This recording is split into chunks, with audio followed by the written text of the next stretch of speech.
Bueno, en esta clase vamos a definir, vamos a diseñar la tabla de turnos. Entonces para ello vamos a venir nuevamente a la carpeta Tables, vamos a darle clic derecho y vamos a seleccionar nueva tabla.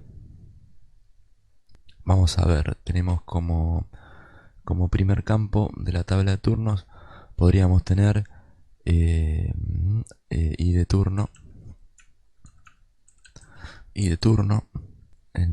vamos a ponerle entero, integer, y vamos a tener en lo que respecta al turno vamos a tener un campo fecha turno, y en el que le vamos a poner tipo de dato date time. Después vamos a tener un campo, por ejemplo, estado del turno. Este valor nos va a decir si el estado está si el turno está cancelado, está, está pendiente, está cumplido, o algún otro estado más que quisiéramos agregar.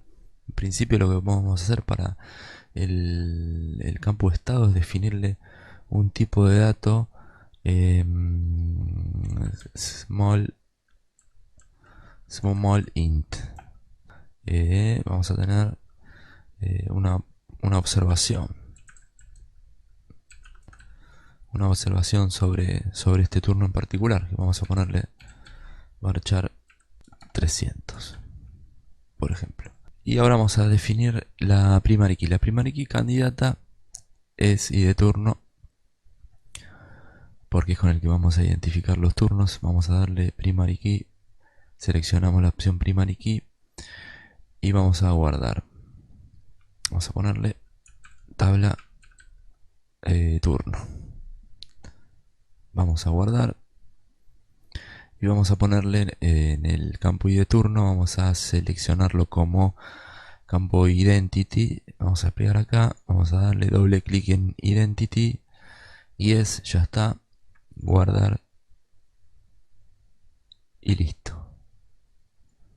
Ahí tenemos confeccionada la tabla turnos. Pero ¿qué pasa? Ahora nos falta relacionar este turno con con un paciente y con un médico. Entonces lo que vamos a hacer, vamos a crear otra tabla donde vamos a poner id de turno, vamos a ponerle integer, vamos a seleccionar, vamos a definir un campo para el paciente y de paciente. Siempre conviene llamarlos a todos los campos que refieran al mismo tipo en todas las tablas igual, para evitar confusiones. He visto muchas bases de datos en empresas que en una tabla se llama ID paciente, en otra tabla se llama code paciente, en otra tabla se llama paciente solo, y eso nos genera mucha confusión cuando más adelante veamos cómo realizar consultas sobre las tablas. Vamos a ver cuánto se nos simplifica que el campo se llame igual en todas las tablas.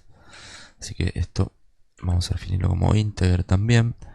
Y por último, creo que tenemos el ID médico, y ya con esto nos estaría alcanzando. Y vamos a definir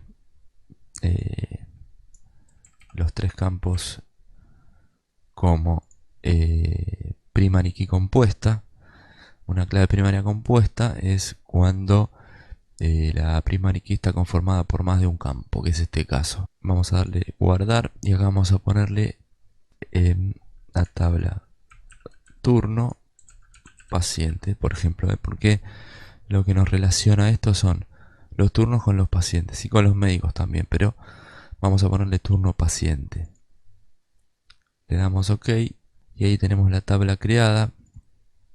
En este caso, el campo de turno no lo vamos a definir como identidad en esta tabla de relación, porque ya se genera automáticamente en la otra tabla de turnos como identidad.